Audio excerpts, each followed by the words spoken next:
We pay homage to all those who were violently killed, unjustly arrested, and are illegally detained. Unfortunately, we do not have all the names, but these images you are seeing across the screen right now represent the entirety of Cameroonians who are in detention for no just cause, especially those who are in detention for their political opinion, simply for expressing their thoughts, their views, and their political choices. Those who were killed, tortured, and those who are in detention simply because someone thinks he is more powerful than Cameroonians. Someone thinks because Cameroonians pay taxes and those taxes are channeled and used by them, they can use those taxes to abuse, insult, and kill Cameroonians. That is not the case, and this quickly comes to an end at a certain point in life. Today, Pope Leo issued a message on his X or Twitter handle where he urged world leaders to listen to the cry of the poorest. In that same message, he warned that there can be no peace without justice. While these words seemed to land with an unusual force, I remembered that Atangangi Paul was at the Vatican. This message might have been destined to him at this material moment. Although the Pope was not speaking to any one nation, his message echoed loudly across borders, especially to countries where the poor feel unheard, unseen, and pushed to the margins. Do you think the Pope was talking to Atangangi, who went to the Vatican, shook hands with the Pope, but returned to Cameroon and is acting in ways that the Pope will question? Let us know what you think in the comments section. I assure you, you must watch this video to the end to get a full understanding of how dictators fall. The Pope's message resounds to dictators because they don't listen to the population.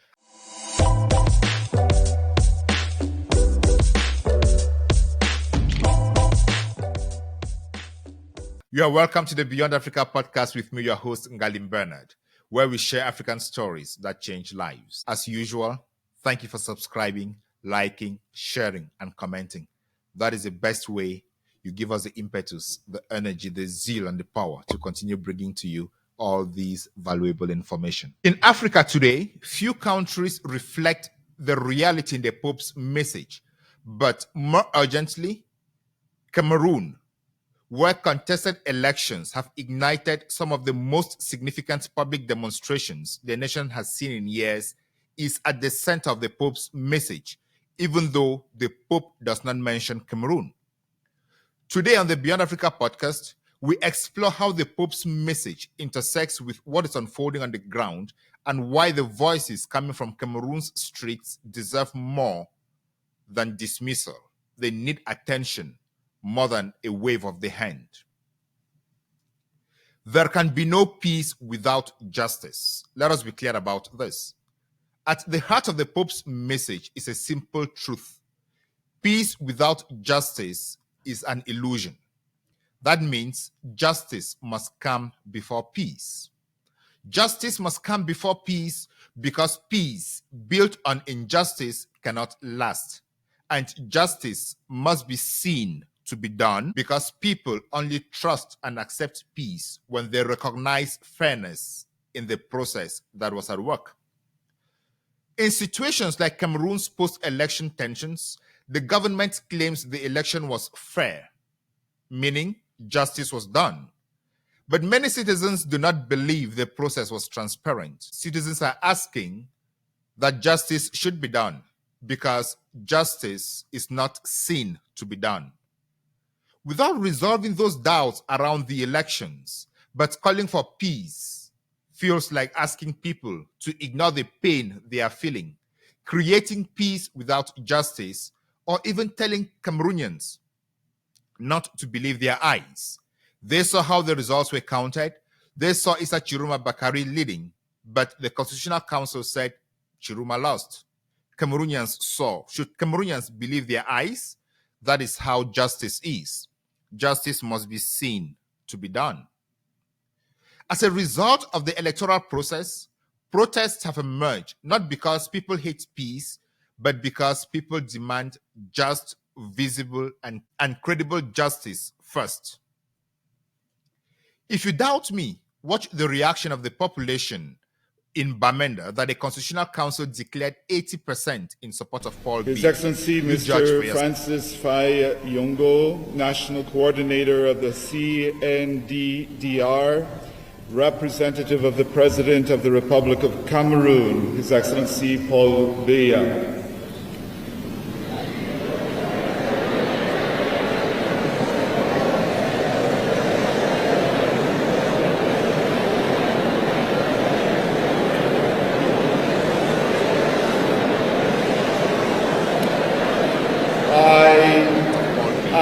You judge for yourself, but I would like to know.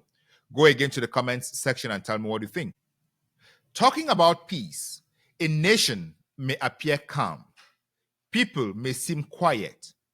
But if the poor remain unheard and their grievances unaddressed, the calm is only temporary. I am not saying this, history has proven it, and we'll talk about this towards the end of the video. Cameroon stands at a crossroads. Atangangi and his friends can choose to insist on repression and silencing Cameroonians. As Martin Luther King Jr. said, violence is the voice of the unheard, because when they speak, you silence them with brutality. Atangangi Paul and his friends in the government can choose what Pope Leo calls on them to do. The Pope simply says, listen, respond, and build peace founded on justice. Justice requires them to acknowledge Chiruma's victory. Or if they insist that Paul Biya won, they should publish the raw data from the polling stations. That is, they should publish their PVs from the polling stations, the PVs on which the Constitutional Council made its decision. Making them public guarantees to the population that they are seeing the justice that is being done. This will help everyone participate in the audit of the vote, and the truth from the audit shall set Cameroon free. The Bible says, and the truth shall set you free. Cameroon shall be set free when the truth is known. If the truth is hidden under repression, under police attacks, under Atangangi's threats, Cameroon will not be free.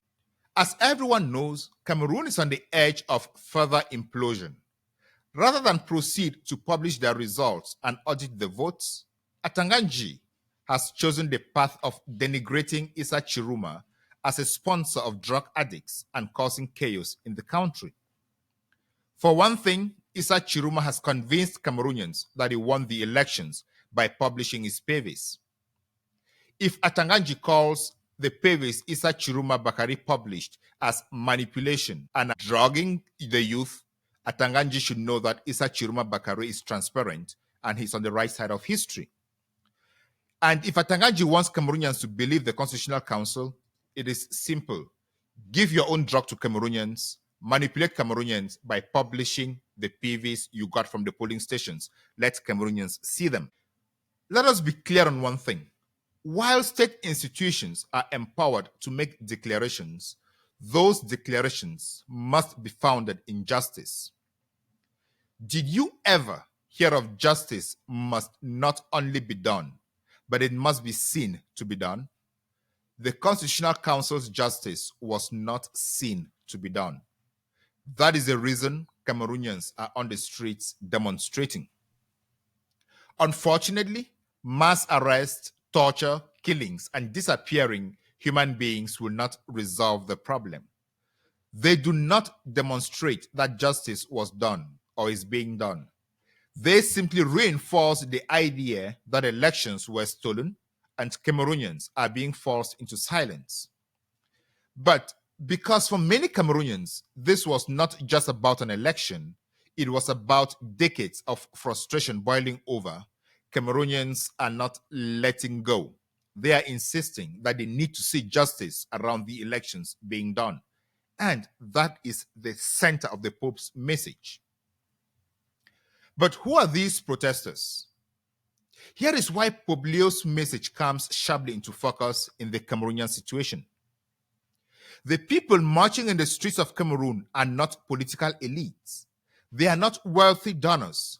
They are not employees of those flashy buildings around Yaoundé, Douala, and other major cities.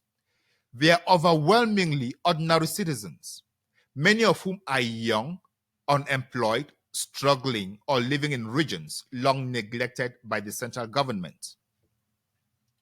When they were younger, they were told the youth are the future of Cameroon. Today, it appears to everyone that ancestors are the future of Cameroon. Why shouldn't the youth feel dejected, abused, and neglected? These are the very people Poblio refers to as the poorest, whose cry should be heard, and their message is clear. They feel ignored, excluded, and left behind. Come to think of it, yesterday the Minister of Youth Affairs came public and said he had selected 76 Cameroonians to be integrated into the transport sector of the country. And you know the transport sector he's integrating them into? Motorbiking business, Okada, Bensikin. Is that what this government holds for the future of Cameroon? Is that where the youth should sit? These people feel ignored, excluded, and left behind, and they are not manipulated. They are angry, and that anger is boiling. That anger is coming to the top. That anger is showing. But instead, Atangangi insults them by calling them drug addicts, ignorant people, criminals, and bastards who have no regard for authority. As he, Atangangi, glories in the comfort of rigged elections and uses state machinery to abuse, torture, oppress, and even kill Cameroonians, Cameroonian youths are taking note. To Cameroonian youths, time is of the essence. The immediate future is pregnant, and Cameroonians have decided to have the ultimate stake in their future. The Constitution of Cameroon is clear. National sovereignty belongs to the people, and the people can exercise it through the president, members of parliament, or through referendums. No individual or group is permitted to claim this sovereignty for themselves, not even CPDM militants, not even people who are in government, and not even people who rig elections to stay in power. The authorities managing the state derive their power from the people through elections. And these elections must be credible, free, and fair, and should be conducted either by direct or indirect universal suffrage. This does not mean that institutions or state organs charged with their organization decide for the people. The people decide, and these organizations simply state what the people have decided. When the people don't feel that their voice through the ballot box is respected, the dynamics would completely change. As such, when citizens feel their sovereignty has been taken away from them, they will strive to regain it. This feeling is present in Cameroon today. The people who see it, hear it, and feel it, but pretend it is absent or imagine they can quell it, are those who live in an illusion. Instead of acknowledging these grievances, especially the rigged elections, Atangangi and his likes insult and dehumanize Cameroonians. Let me tell you, this is not just political rhetoric. It is a strategy. When authorities portray demonstrations as irrational, brainwashed, drug addicts, or intoxicated, it becomes easier to justify violent crackdowns. The violent crackdown changes the advocacy from respecting the verdict or the results from the ballot box to release all those unjustly incarcerated and avoid human rights violations. So, they take away the attention from the elections that were rigged, since international organizations and foreign diplomats will focus on the arrests and detentions. And immediately the attention moves away from the rigged elections to start talking about human rights violations. Unfortunately for them, Cameroonians have been through this cycle many times, and it is not working this time around. Chiruma has been fervent, clear, and adamant that the results of the ballot box must be respected. Read comments under these videos we do on the Beyond Africa podcast, and you see that Cameroonians are even asking to keep Issa Chiruma aside and take the destiny of the country into their own hands. As such, their attention should not and must not be taken away from the ballot box to the crackdowns orchestrated by Atangangi and his friends. Attention should be focused towards the elections and the results. This in no way is saying that we should ignore those who are in prison, those who were killed, or those who have been unjustly arrested. We pay homage to all those who were violently killed, unjustly arrested, and are illegally detained. Unfortunately, we do not have all the names, but these images you are seeing across the screen right now represent the entirety of Cameroonians who are in detention for no just cause, especially those who are in detention for their political opinion, simply for expressing their thoughts, their views, and their political choices. Someone thinks because Cameroonians pay taxes and those taxes are channeled and used by them, they can use those taxes to abuse, insult, and kill Cameroonians. That is not the case, and this quickly comes to an end at a certain point in life. I want us to reflect about a few examples across Africa. Let's not go far away from home, very close to home. Think about those who commanded such abuse under Mobutu Sese Seko in the Democratic Republic of Congo, that he renamed Zaire. Mobutu fled the country and died somewhere in Morocco. The mansions he built, the people who served under him have become useless in history.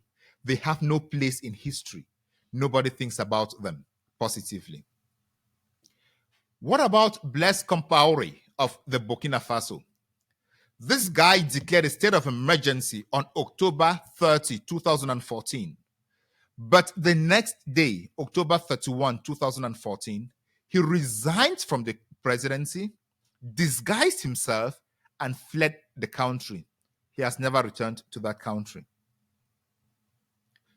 What about Robert Mugabe? He left power in November 2017 after 37 years as Zimbabwe's leader. This followed a military intervention and pressure from his own party. CPDM militants can actually pressure their own party to take away the people who are destroying the country. However, the crisis that took Mugabe out of power was triggered when he sacked his vice president, the current president, Emerson Mnangagwa, in a move seen as an attempt to pave the way for his wife, Grace Mugabe, to succeed him. Mugabe resigned as a result of an impeachment process that had begun against him. He had a majority in the National Assembly, but his party turned against him. Why? Because he wanted to give power to somebody who was not part of the party. CPDM militants have been complaining all day long that Ngongo is not a CPDM militant, but he has all the powers in his hands. Like the ZANU-PF, the CPDM can change the destiny of the country. I am not in any way saying Emerson Mnangagwa has transformed the country, but the yoke of Mugabe's dictatorship was released when he left power. What about Sudan? Omar al-Bashir, the former Sudanese military officer and politician, who was the head of state from 1989 until he was deposed in a coup in 2019. He left power after mass anti-government protests swelled across the country. Sudanese were angry at Omar al-Bashir and forced him out of power through mass protests. He left. Now he is wanted by the International Criminal Court, and he is in the hospital, but he left from prison. Let us go up north, where Hissène Habré, who served as the 5th president of Chad from 1982 to 1990 and was known as Africa's Pinochet due to the brutality of his regime, his rule was marked by widespread human rights abuses, including political killings, systematic torture, and arbitrary detentions. He was overthrown by rebels led by Idriss Déby in 1990 and fled to Senegal, where he lived freely for 22 years before his eventual arrest and trial. Victims working with human rights organizations like Human Rights Watch, Amnesty International, and domestic human rights organizations in Chad campaigned relentlessly for 25 years to bring Hissène Habré to justice. Dear people, now, after hearing the stories of other African dictators, I invite you to watch the next video. As you watch this video, consider what might have been going through the minds of those deposed rulers. Not only them, but also their appointees who assumed they had all the power in the world and believed that their power was unshakable. Yet, ultimately, they faced the consequences of ignoring their people's voices. Some of them are in prison, some of them are in exile. That is the Africa we're talking about. That is the irresponsible behavior coming from a candidate who pretends to have won the election. He cannot win. And he will pay for the crimes, no matter where he is hiding. It is clear that he will pay for the crimes. We are from the Northwest, and we have tasted the bitterness of violence. We have tasted the bitterness of disorder. So we want to tell Cameroonians on no account we should accept this order. It is an election, a presidential election. The Constitutional Council that validated all the candidacies has put an end to the process that President Paul Biya won the elections. And President Paul Biya has taken the oath of office. And during the oath of office, he invited all Cameroonians to join him to build a big nation. We cannot identify any community as being responsible for this destruction. No. These are irresponsible acts done by unlawful Cameroonians, by rascals, by mischievous Cameroonians who were acting after the irresponsible pronouncement of a candidate. And this candidate will pay for, no matter he can hide, but he will pay because he's the first person that we have identified. You know, after he made his pronouncement that people should go down and burn, that people started burning. And the worst part of it is that he gave all forms of drugs to him that they should take. And as the governor was telling, they came here and destroyed. They came back the next day and saw that some documents were not yet destroyed. So they had to put forward and destroy the documents. How should you burn birth certificates? Why should you burn marriage certificates?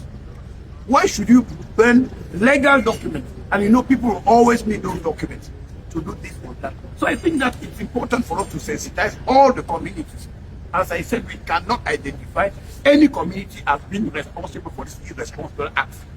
People came from all walks of life, who were young criminals, for some even adults, who were promoting an illegal message from an irresponsible candidate. So it's important for us to make assessments and to say that it should never happen again. Never again it should happen. We cannot construct with huge sums of money and all of a sudden we destroy everything. It makes no sense. We are a young nation and we don't have resources to squander. We don't have resources to squander. We have to protect the little we have. So we have to condemn in all the serious terms this kind of illegal behavior. We cannot accept it. And those who are part of this will pay for the crime. And the first criminal is that candidate who asked to go down the street and perpetrate all this act of violence and destruction of private and public property. The message should be very, very clear. We are here to evaluate and to send the message of appeasement. Appeasement from President Paul, who is asking all Cameroonians to join him to build a bigger Cameroon, a comfortable Cameroon, where each and every one of us can have somewhere, a place to act freely in all disciplines. So it is important. We should never accept any form of violence. We should never accept any call, adhere to any call preaching hate speech. We should promote Republican values, peace, unity, living together. Those are Republican values that we must promote in all our communities. So the message should be very, very clear. We'll visit the other places which have been burnt, but these people should know that we should never accept this kind of thing. I am so touched. We cannot invest. Look at this, is a beautiful building, having all modern equipment. It has been reduced to ash. It is not correct. So let us call on the population. We want to thank the population. We want to thank the force of law. We want to thank all the administrative authorities who have worked so hard so that calm and serenity should come back. And this is a beautiful region. It's a beautiful town, a town of transit where people live from here to other places. So it is so painful to see that people have destroyed. People have destroyed private and public property. It's not good. So I think that you have to carry the message of peace coming from President Paul Biya to all the parties. Carry this peace message to all stakeholders. And why telling people that all those who are responsible, the law will take care, the judiciary will take care. We will make little or no concessions for acts of barbarism, vandalism, and criminal acts that of this nature. I want to We're talking about, that is the Cameroon we live in today. Drop a comment and tell us what you think the future holds for those who are abusing power in Cameroon. What a time to be alive, and what a time to follow Cameroonian politics. Thank you for watching the Beyond Africa podcast. As usual, thank you for subscribing, liking, sharing, and commenting. That is the best way you give us the impetus, the energy, the zeal, and the power to continue bringing to you all these valuable information. Thank you, and see you in the next episode. Thank you, and see you in the next episode.